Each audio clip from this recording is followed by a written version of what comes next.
आतंकवादियों के साथ कनेक्शन का एक और सबूत सामने आया है। आपको जानकारी दे दें कि पाकिस्तान में आतंकवादी और सेना के बीच गठजोड़ किस तरह है और किस कदर है, इसका पता लश्कर की राजनीतिक शाखा MML के पाकिस्तान में लगाए गए पोस्टर से साफ जाहिर हो रहा है। इस पोस्टर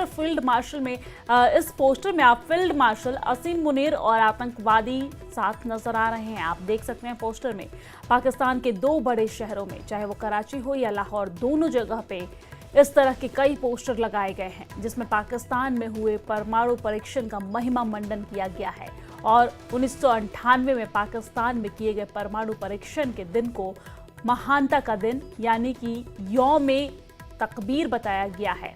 ये पहली बार नहीं है कि पाकिस्तानी सेना और आतंकवादियों के बीच का संबंध दुनिया के सामने बेनकाब हुआ है।